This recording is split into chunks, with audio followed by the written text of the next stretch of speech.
살펴볼 본문 말씀은 갈라디아서 3장 16절입니다. 오늘은 갈라디아서 3장 16절을 살펴볼 거고요. 지난 시간에는 디모데전서 3장 16절을 통해서 예수님의 사역에 대한 내용들을 살펴봤습니다.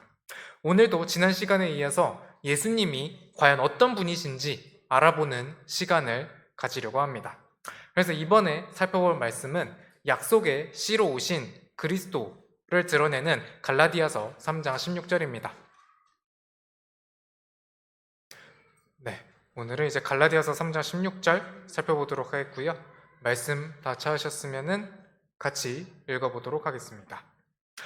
한편 그 약속들은 주께서 아브라함과 그의 씨에게 하셨는데 그분께서 여럿을 가리키듯 씨들에게라 하지 아니하시고 하나를 가리키듯 내 씨에게라 하시나니 이 씨는 그리스도시니라.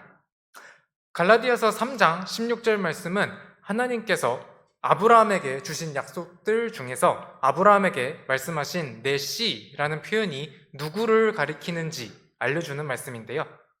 우선 이 말씀이 가리키는 예수 그리스도에 대해서 살펴보기 전에 이 말씀을 통해서 알 수 있는 성경 1.1획의 중요성에 대해서 잠깐 살펴보려고 합니다. 성경이 사람의 말이 아니라 하나님의 말씀이기 때문에 우리는 이 성경을 소중하게 여기죠. 또 우리가 이 성경을 읽을 때 하나님의 말씀을 읽는 것이기 때문에 표현 하나하나에 주의를 해야 합니다. 이와 관련해서 누가복음 16장 17절 말씀 제가 읽어보겠습니다. 또 율법의 1획이 떨어져 나가는 것보다 하늘과 땅이 없어지는 것이 더 쉬우니라. 이 말씀은 말씀의 보존과 관련해서 자주 인용되는 말씀이죠. 그런데 이 말씀은 말씀의 1.1획이 보존된다는 얘기이기 때문에 동시에 이 1획, 이 하나의 그리는 한 획마저도 성경에서 얼마나 중요한지를 알려주는 말씀으로 볼 수도 있습니다. 오늘 같이 살펴볼 갈라디아서 3장 16절 말씀이 특히 씨 그리고 씨들이라는 표현을 구분하면서 단수와 복수를 구분하는 것도 성경에서 중요할 수 있다는 것을 보여줍니다. 오늘 다룰 내용은 아닌데요. 신약에서 보면은 죄랑 죄들이라는 표현도 구분해서 볼 수 있습니다. 이 죄라는 단수형의 표현은 죄 자체에 대한 설명이거나 우리 인간의 죄 짓는 본성, 즉 죄성을 가리킬 때 쓰고 죄들이라는 복수형의 표현은 죄로 인해 생겨난 결과로서의 죄들을 가리키는 경우가 있습니다. 그래서 이 방금 말씀드린 죄랑 죄들을 유의해서 보면은 요한 1서를 읽으실 때 특히 유용하실 수 있는데요. 이런 식으로 성경 읽을 때 단수와 복수 표현을 유의해서 보는 것이 중요합니다. 또한 성경에서 나오는 시제도 있는데요. 대표적으로 요한복음 8장 58절을 들 수 있습니다. 제가 읽어보겠습니다. 예수님께서 그들에게 이르시되 진실로 진실로 내가 너에게 이르노니 아브라함이 있기 전에 내가 있느니라 하시니라. 여기서 보면은 예수님은 아브라함이 있기 전에 내가 있느니라 라고 말씀을 하셨습니다. 아브라함이 있기 전에 내가 있었느니라 라는 과거형 표현이 아니라 과거부터 있었고 현재도 그냥 있다는 평이하게 현재형 표현으로 사용이 되었습니다. 이런 것을 보면은 보통 사람들의 생각으로는 이해하기 어려운 시제 표현이긴 합니다. 하지만 이런 표현을 통해서 우리는 예수님이 아브라함이 있기 전부터 계셨고 또 지금도 계속 계시는 분이라는 사실을 알 수 있습니다. 그러니 성경을 읽을 때 이런 시제 표현도 유심하게 또 살펴봐야 하겠습니다. 이제 갈라디아서 3장 내용으로 다시 돌아와 보도록 하겠습니다. 갈라디아서 3장 16절을 살펴보기에 앞서서 갈라디아서 3장 내용을 전반적으로 보시면은 아브라함에게 주어진 그 약속들 중에 씨와 복에 대한 약속들 그리고 약속과 율법의 관계를 다루고 있습니다. 이 내용들을 좀 더 잘 이해하기 위해서 아브라함에게 주어진 약속들에 대한 내용들을 우선 창세기랑 곁들여서 살펴보도록 하겠습니다. 먼저 아브라함에게는 땅을 얻게 되리라는 약속이 주어졌는데요. 창세기 15장 7절 제가 읽어보겠습니다. 또 그에게 이르실 때 나는 이 땅을 내게 주어 내가 그것을 상속하게 하려고 너를 갈대아 사람들의 우르에서 데리고 나온 주니라 하시매. 이 말씀을 보면 하나님께서 아브라함에게 먼저 가나안 땅을 상속 유업으로 주셨다는 것을 알 수 있습니다. 이제 다음으로 하나님께서는 아브라함에게 씨 그리고 복에 대한 약속을 주셨습니다. 이 약속은 아브라함이 이삭을 하나님께 바치려고 했을 때 하나님이 그 아브라함을 막으시고 나서 확실하게 이 약속으로 주어지는데요. 창세기 22장 17절, 18절 말씀은 같이 읽어보겠습니다. 내가 내게 복을 주고 복을 주며 내가 내 씨를 하늘의 별들같이 바닷가의 모래같이 번성하게 하고 번성하게 하리니 내 씨가 자기 원수들의 문을 소유하리라. 또 내 씨 안에서 땅의 모든 민족들이 복을 받으리니 이는 내가 내 음성에 순종하였기 때문이라 하니라. 이 말씀에서 보시면은 하나님께서는 아브라함에게 내 씨를 번성하게 하겠다라는 약속과 또 내 씨 안에서 땅의 모든 민족들이 복을 받을 것이다 라는 약속들을 주셨습니다. 그리고 갈라디아서 3장 16절 말씀은 이 창세기 22장 17절 18절 말씀을 기반으로 해서 약속의 씨이신 그리스도를 통해서 이방인들이 우리 같은 이방인들이 얻게 되는 복음의 복을 설명합니다. 이와 관련해서 또 갈라디아서 3장의 다른 말씀들을 같이 봐보도록 하겠습니다. 그래서 창세기를 봤다가 또 갈라디아서를 봤다가 하면서 왔다 갔다 반복을 하게 되는데요. 이 두 내용이 서로 연관이 있다 보니 좀 헷갈릴 수 있는데 아무튼 번갈아 가면서 살펴보도록 하겠습니다. 갈라디아서 3장 8절입니다. 제가 읽겠습니다. 또 하나님께서 믿음을 통해 이교도들을 의롭다 하실 것을 성경 기록이 미리 보고 아브라함에게 미리 복음을 선포하여 이르되 내 안에서 모든 민족들이 복을 받으리라 하였으니, 여기서 보면 창세기에서 아브라함에게 주어진 복의 내용과 관련해서 믿음을 통해 이교도들이 의롭다함을 얻게 될 것을 얘기하는 것임을 알 수 있습니다. 아브라함은 예수님이라는 존재는 알지 못했을 것입니다. 또 어떻게 아브라함을 통해서 모든 민족들이 복을 받게 될지 그 정확한 방법, 수단은 알지 못했을 수 있습니다. 다만 이삭 대신에 그 순양을 바치게 되는 사건이 있었죠. 누군가 대신 죽어서 하나님께 드려지는 사건, 그때는 순양이 바쳐지긴 했지만 이런 방식을 통해서 복이 전해질 수 있겠다라는 것 정도는 모형적으로 알 수는 있었겠지만 직접적으로 계시되지는 않았습니다. 그런데 이 복이 예수님을 통해서 성취되었음을 이제 신약 성경은 드러내주고 있는 것입니다. 참고로 여기 나오는 내 안에서 모든 민족들이 복을 받으리라 라는 말씀은 이제 창세기 18장 18절에서 언급된 말씀입니다. 창세기 18장 18절에서 보면 하나님은 아브라함에게 먼저 땅의 모든 민족들이 여기서 말하는 그는 아브라함이고요. 이 아브라함 안에서 복을 받을 것임을 말씀해 주셨습니다. 그리고 이제 창세기 18장 이후에 창세기 22장에서 아브라함이 이삭을 바치려던 사건이 있었는데 이때 그 약속이 좀 더 구체화되어서 아브라함 안에서가 이제 내 씨 안에서 땅의 모든 민족들이 복을 받을 것이라고 드러나게 된 것이죠. 이를 갈라디아서에서 다시 한 번 더 명확하게 드러내주는 구절이 또 갈라디아서 3장 14절입니다. 여기서 보면은 내 씨가 예수 그리스도임이 드러납니다. 갈라디아서 3장 14절 말씀은 또 같이 한번 읽어보겠습니다. 이것은 아브라함의 복이 예수 그리스도를 통해 이방인들에게 오게 하고 우리가 믿음을 통해 성령을 약속으로 받게 하려 함이니라. 여기서 보면 내 씨가 예수 그리스도임을 명확하게 알 수 있습니다. 또 이 말씀에서 보면 하나 놀라운 점이 있는데요. 성령을 받게 된다는 것입니다. 성령을 받게 된다는 것은 구약에서 드러나지 않았던 내용이지만 우리에게 은혜로 주어진 놀라운 일입니다.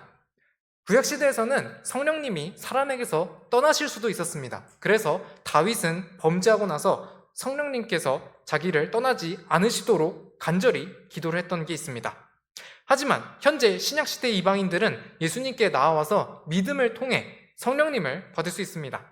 이는 아브라함에게 주어진 내 씨에 대한 약속, 또 복에 대한 약속에 더해진 것으로 성령님을 받는다는 것이 정말 신약시대에 주어진 놀라운 은혜입니다. 이렇게 믿음을 통해서 예수님을 믿는 자들이 된 이방인들은 유대인들과 함께 아브라함의 자손으로 편입이 됩니다. 갈라디아서 3장 7절에 이와 관련된 말씀이 있는데요. 제가 읽어보겠습니다. 그러므로 너희는 믿음에 속한 자들, 바로 그들이 아브라함의 자손들인 줄 알라. 우리 교회에서 몇몇 예외는 있을 수 있는데요. 대부분의 우리는 구원받아도 육신으로는 한국인입니다. 하지만 우리에게 영적으로는 이 아브라함이 믿음의 조상으로 있게 됩니다. 이렇게 보면 우리는 조상을 둘 가지고 있다고 볼 수 있겠습니다. 육적으로도 있고 영적으로도 있는 것이죠. 지금까지는 갈라디아서와 창세기를 번갈아 가면서 아브라함에게 주어진 약속들 관련해 가지고 살펴봤는데요. 여기에 더해서 또 히브리서 그리고 로마서에 나오는 아브라함에 대한 내용들도 또 추가로 찾아보도록 하겠습니다. 먼저 로마서 4장 16절입니다. 제가 읽어보겠습니다. 그러므로 그것이 은혜로 되게 하려고 믿음에서 나나니 이것은 그 약속이 모든 씨에게, 즉 율법에 속한 그 씨뿐만 아니라 아브라함의 믿음에 속한 그 씨에게도 확고해지게 하려 함이라. 아브라함은 하나님 앞에서 우리 모두의 조상이니라. 방금 살펴본 갈라디아서 3장 7절과 유사하게 또 로마서 4장 16절에서도 아브라함이 하나님 앞에서 우리 모두의 조상임을 얘기해 줍니다. 이 말씀은 이 약속이 모든 씨에게, 즉 율법에 속한 그 씨인 유대인들에게와 또 아브라함의 믿음에 속한 그 씨인 이방인 크리스천들에게도 다 적용됨을 알려줍니다. 다만 이방인 크리스천들에게는 아브라함이 이제 영적으로 조상이 되는 것이죠. 그리고 이 말씀을 통해서 보면 믿는 자들의 조상이 아브라함이라고 얘기할 수는 있겠지만 또 교회가 이스라엘을 대체했다라고 말하는 것은 좀 적합하지 않은 말임을 알 수 있습니다. 율법에 속한 그 씨라고 말하는 유대인들이 실제로 또 존재하는 집단이기 때문입니다. 성경에서 유대인과 이방인과 교회, 이 세 부류의 사람들은 성경에서 서로 구분을 해서 봐야 할 것입니다. 이렇게 해서 아브라함이 약속들로 받은 땅, 씨, 그리고 복에 대한 말씀들을 살펴봤는데요. 갈라디아서에 나온 씨와 복에 대한 말씀을 통해서 이 내용이 우리 이방인들에게도 예수 그리스도를 통해서 복음으로 주어진 복임을 살펴봤습니다. 이 내용에 조금 더 덧붙여서 아브라함은 과연 어떤 믿음을 가지고 있었기에 이런 복을 받았는지 또 한번 살펴보겠습니다. 아브라함의 믿음에 대한 내용이 이제 로마서 4장 17절에 이어서 나오는데요. 제가 읽어보겠습니다. 이것은 기록된 바 내가 너를 많은 민족들의 조상으로 삼았느니라 함과 같으니 그가 믿은 하나님은 죽은 자들을 살리시고 존재하지 않는 그것들을 마치 그것들이 존재하는 것처럼 여기며 부르시는 분이시니라. 4장 16절에서 아브라함이 우리 모두의 조상이다라고 얘기한 다음에 그 아브라함에 대한 믿음이 17절에 나옵니다. 먼저 아브라함이 가지고 있던 믿음은 부활에 대한 믿음이었습니다. 하나님께서 죽은 자들을 살리시는 분이라는 것입니다. 그리고 추가로 이제 미래의 그 약속의 후손들에 대한 믿음이 아브라함에게는 있었습니다. 하나님께서 약속하신 그 많은 민족들을 아브라함은 볼 수 없었지만 하나님은 아브라함 때 존재하지 않았던 그 사람들이 마치 존재하는 것처럼 존재하는 것처럼 여기면서 부르시는 분이라는 믿음을 가지고 있었습니다. 그렇기 때문에 아브라함은 하나님의 성품을 믿고 또 그 하나님이 말씀하신 그 약속을 믿었을 것입니다. 이런 아브라함의 믿음은 믿음장이라고 불리는 히브리서 11장에서도 나옵니다. 이제 히브리서로도 좀 넘어가서 한 구절 살펴보겠습니다. 히브리서 11장 19절 제가 읽어볼게요. 아브라함은 하나님께서 심지어 죽은 자들로부터 그를 일으키실 수 있다고 생각하였으므로 죽은 자들로부터 또한 그를 모형으로 받았느니라. 아까 갈라디아서 3장 8절을 언급하면서 아브라함은 예수님이라는 존재는 알지 못했을 것이지만 이삭 대신 그 순양을 바치는 사건을 통해서 복이 전해질 것이라는 사실은 모형적으로 알 수 있었을 거다라고 말씀을 드렸는데요. 이 히브리서 11장 9절 말씀을 근거로 말씀드렸었습니다.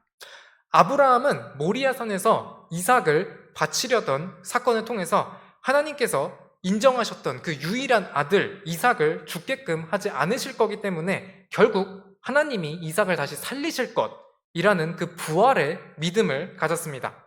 이 부활의 믿음을 가졌던 아브라함은 결국 믿음의 조상이 되었고, 여기 히브리서 11장 이 믿음장에도 아브라함의 믿음이 드러나게 됩니다.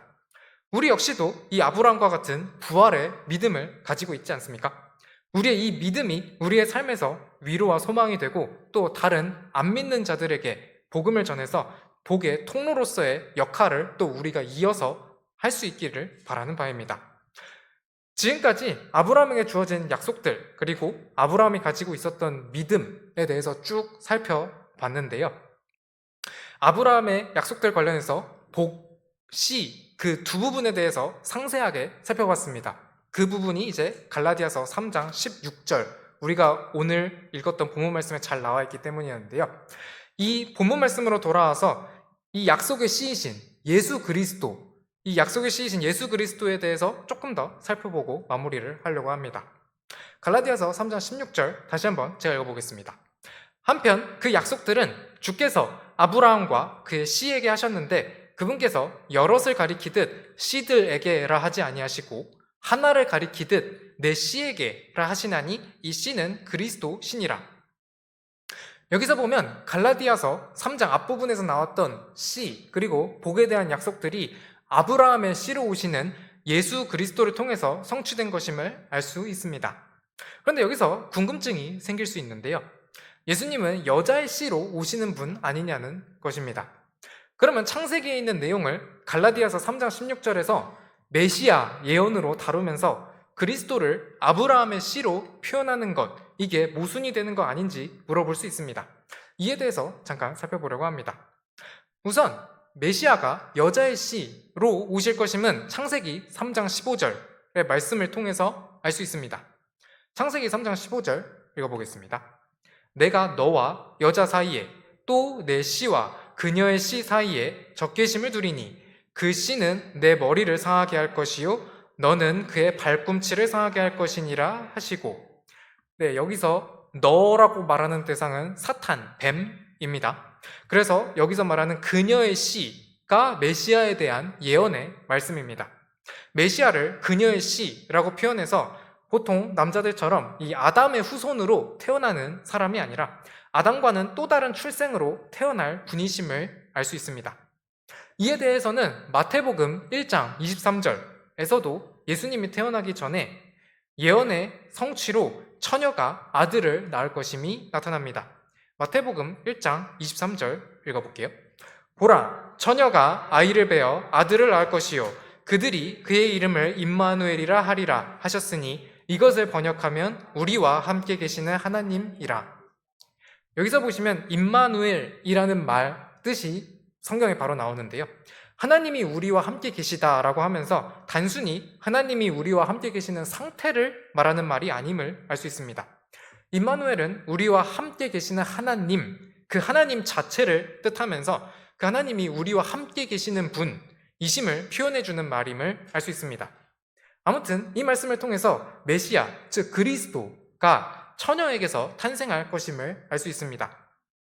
그런데 제가 서두에 다뤘던 그 질문 내용처럼 그리스도는 여자의 씨로 오시는 분이라는 이런 말씀들도 있지만 마태복음 1장 1절 말씀처럼 그리스도가 아브라함의 자손이면서 또 다윗의 자손이라는 말씀도 찾아볼 수 있습니다. 갈라디아서 3장 16절 말씀도 내 씨, 즉 아브라함의 씨로 오실 분이 그리스도라고 얘기를 하고 있고요. 그러면 이 부분은 어떻게 봐야 될까요? 결론적으로 말하면 예수님은 여자의 씨로 오시기도 했고 또 아브라함의 자손이면서 또 다윗의 자손으로 또 볼 수 있습니다. 예수님의 탄생은 그 모든 말씀을 성취한 탄생이었습니다. 일단 아브라함과 다윗의 자손으로 오시는 부분부터 얘기를 해보겠습니다. 다니엘 9장 25절을 보면 이 메시아에 대해서 통치자라고 소개를 합니다. 메시아는 통치자이고 통치자는 또 다른 말로 얘기하면 왕입니다. 메시아는 왕으로서 오시는 분이고 이 왕은 다윗의 왕좌를 이어받아서 영원히 다스릴 것입니다. 이 왕의 계보가 끊어지도록 성경에서는 사탄이 이스라엘 민족, 특히 또 다윗 왕가에 많은 시련을 주는 사건들이 있었음을 보게 됩니다. 생각나는 대표적인 사례들도 있으실 거예요. 출애굽기에서 보면 이스라엘 백성들이 이집트에 정착해서 살고 있을 때 이집트를 구했던 요셉을 모르는 파라오가 모든 히브리 남자아이들을 죽이라는 명령을 내렸던 적이 있습니다. 또 에스더서에서 보면 하만이 페르시아 제국에 있었던 유대인들을 모두 멸하려 했던 사건도 있었죠. 그리고 또 직접적으로 마태복음에서 헤롯이 메시아의 그 탄생 소식을 듣고 2살 이하의 아기들을 죽였던 사건도 있었습니다. 이런 식으로 사탄은 메시아가 태어나는 것을 극도로 경계했습니다. 하지만 하나님께서는 결국 하나님의 때, 하나님의 방법으로 아브라함과 이 다윗의 자손으로 메시아가 태어나게 하셨던 것입니다. 이 메시아가 왕이라고 말씀을 드렸는데요. 이 다윗에게 주신 메시아 언약이 또 있습니다. 사무엘기하 7장 16절에 잘 드러나 있는데요. 예수님은 마태복음 1장에서 나오는 족보에서 나오듯 왕의 계보를 이어서 오신 분입니다. 그래서 이분이 진정 통치자 메시아로 오시는 분이심을 알 수 있습니다. 다만 예수님은 육신적으로는 아브라함이나 다윗 또는 양아버지 요셉과는 무관한 분이셨습니다. 그러니 아담의 죄성을 물려받지는 않고 이 세상에 사람으로 오실 수 있었습니다. 제가 방금 말씀드린 내용이 화면의 가장 위쪽 녹색 라인의 계보, 즉 아브라함부터 다윗과 솔로몬을 거쳐서 요셉을 통해 이어짐으로써 왕으로서 올 메시아의 말씀들을 성취하신 것에 대한 내용입니다. 그래서 예수님은 이 왕가의 계보를 이어서 오신 것으로 볼 수 있습니다. 그리고 요셉의 씨를 물려받은 것은 아니기 때문에 예수님은 왕의 계보로서는 이어지셨지만 육신적으로 죄는 없으셨습니다. 이는 또 모계 쪽 계보에서도 마찬가지이긴 한데요. 계보에서 보면은 또 왕의 계보와는 조금 다릅니다. 누가복음에서 보시면은 예수님의 모계 쪽 계보가 나오는데요. 이는 거슬러 올라가면은 다윗의 아들 나단이 나옵니다. 또 더 거슬러 올라가면 아브라함이 끝이 아니라 아담까지 거슬러 올라갑니다. 이는 예수님께서 참된 사람으로 오셨다는 것을 드러내줍니다. 그러니까 아까는 왕으로서 오신 예수님을 드러내준 거고 여자의 씨로 오시는 거는 이제 참된 사람으로 오셨다는 것을 드러내준 라인으로 볼 수 있고요. 여기서도 예수님은 마리아를 통해서 태어나긴 하셨지만 성령으로 잉태된 분이시고 마리아와 유전적으로 연결된 분은 아니십니다. 그래서 이를 통해서 여자의 씨 또 처녀 탄생으로 예언된 말씀을 이루셨다는 것을 알 수 있습니다. 이분이 사람의 모습으로 나타나기는 하셨지만 이분은 실제로는 영원 전부터 계셨던 하나님의 아들, 말씀 하나님이셨습니다. 그래서 이 부분은 요한복음에서 처음에 말씀이 계셨는데 이분이 육신이 돼서 우리 가운데 거하신 분으로 나옵니다. 그래서 이렇게 해서 이 예수님의 족보들, 마태복음 또 누가복음에 나오는 내용이랑 요한복음에서 말씀하신 육신이 돼서 우리 가운데 거하신 분, 이것들을 조합을 하면은 예수님이 어떤 분이신지 왕으로서 오셨고 또 사람으로서 오셨고 사람으로서 오셨지만 사람의 죄성은 물려받지 않으시고 하지만 영원 전부터 계셨던 하나님이심을 알 수 있게 됩니다. 이분이 영원부터 있었던 분이심은 구약의 미가서에 예언된 내용이었습니다. 미가서 5장 2절 제가 읽겠습니다. 그러나 너 베들레헴 에브라다야 내가 유다의 수천 가운데서 작을지라도 이스라엘에서 치리자가 될 자가 내게서 내게로 나오리라. 그에 나아가면 옛적부터 있었고 영원부터 있었느니라. 이 영원부터 계셨던 분이 연약한 육신의 몸을 입고 이 땅에 오셔서 우리를 위해 죽어 주셨던 것입니다. 약속의 씨로 이 땅에 오셔서 죽으시고 부활하심으로 우리 이방인들에게도 산 소망의 복을 주셨습니다. 우리 모두 우리가 누리는 이 복에 또 감사하면서 살아갈 수 있기를 소망하는 바입니다. 오늘은 갈라디아서 3장 16절 말씀을 살펴봤는데요. 먼저 이 말씀에서 씨 그리고 씨들이란 표현을 비교하는 내용이 나왔습니다. 이를 통해서 성경 1.1획의 중요성에 대해서 살펴봤죠. 그리고 성경의 표현들 중에서 단수, 복수, 구분하는 것, 그리고 또 시제 등도 유의해서 봐야 함을 배웠습니다. 다음으로 아브라함에게 주어진 약속들을 살펴봤습니다. 이와 관련해서는 갈라디아서, 창세기, 로마서, 히브리서에 나오는 아브라함에게 주어진 약속, 그리고 아브라함이 가지고 있던 믿음에 대해서 찾아봤습니다. 아브라함에게는 땅, 그리고 씨, 복에 대한 약속들이 주어졌고 특히 갈라디아서에서 다룬 씨와 복에 대한 약속들에서 모든 민족들에게 주어진 복이 바로 그리스도 예수님이심을 살펴봤습니다. 그리고 아브라함은 부활의 믿음을 가지고 있었고 유대인들에게나 이방인들에게나 믿는 자들의 조상이 되었음을 살펴봤습니다. 마지막으로 약속의 씨인 그리스도가 어떻게 여자의 씨이면서 동시에 아브라함의 씨가 될 수 있는지 살펴봤습니다. 마태복음에 나오는 예수님의 계보는 왕의 계보이며 예수님은 양아버지 요셉을 통해서 통치자, 즉 왕의 계보를 이어받았음을 알 수 있습니다. 누가복음에 나오는 예수님의 계보는 아담으로부터 이어진 참된 인간으로서의 계보이면서 처녀였던 마리아에게서 성령으로 잉태됨을 통해 인간의 몸은 입고 오셨지만 죄는 없으신 몸으로 오신 분임을 살펴봤습니다. 그리고 요한복음에 나오듯이 이분은 처음부터 계셨던 아들 하나님으로 말씀이 육신이 돼서 이 땅에 오신 분이심을 배웠습니다. 이분을 통해서 우리가 성령님께서 우리 안에 내주하시는 그 영적인 복을 누릴 수 있게 되었던 것입니다. 이 은혜에 또 감사하면서 한 주 살아가는 우리 모두가 되기를 소망합니다. 이상으로 금일의 오전 성경 공부 시간 마치도록 하겠습니다. 각자 기도하시고 또 오전 예배 시간 준비하도록 하겠습니다. 감사합니다.